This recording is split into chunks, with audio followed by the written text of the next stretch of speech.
এক রাতে এক মানুষ গভীর দুঃখে আল্লাহকে ডাকছিল।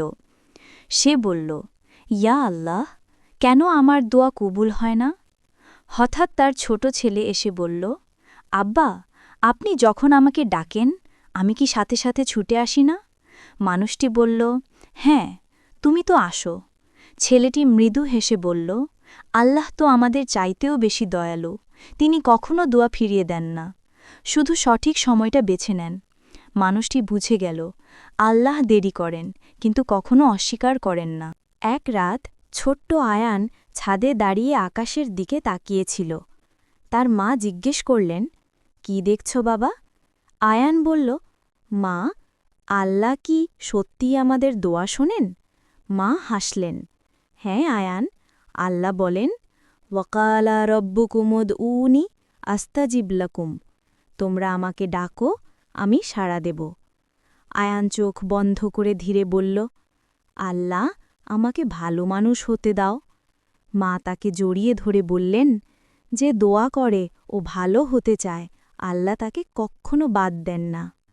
এক গ্রামে এক গরিব ছেলে ছিল। একদিন সে খুব চিন্তায় ছিল, কারণ তার মা অসুস্থ, কিন্তু ওষুধ কেনার টাকা নেই।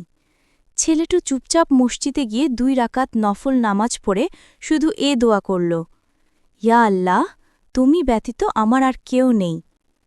নামাজ শেষে বের হতেই এক অচেনা মানুষ তাকে ডাকল, বলল, বাবা, আজ আমার মন চাইল তোমাকে কিছু দিই।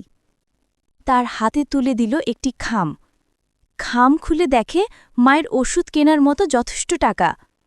ছেলেটি কান্নায় ভেঙে পড়ল, কারণ সে বুঝেছিল যে আল্লাহর উপর ভরসা রাখে, আল্লাহ কখনো তাকে একা ছেড়ে দেন না। কুরআনে আল্লাহ বলেছেন, যে আল্লাহর উপর তাওয়াক্কুল করে, আল্লাহ তার জন্য যথেষ্ট। সূরা আত-তালাক ৩। একদিন এক ছোট ছেলে রাস্তায় হাঁটছিল। সে দেখল এক বৃদ্ধা মহিলা একটি পানির কলসি তুলতে পারছে না। ছেলেটি দৌড়ে গিয়ে বলল, দাদি, আমি তুলে দিই। বৃদ্ধা বললেন, বাবা, তুমি এত সাহায্য করলে কেন?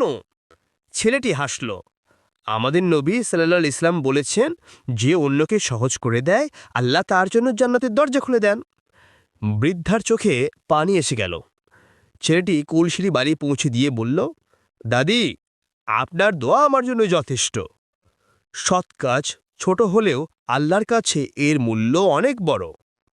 গল্পটি ভালো লাগলে চ্যানেলটি আমাদের বাদুরিয়া এআই ইসলামিক চ্যানেলটি সাবস্ক্রাইব করুন।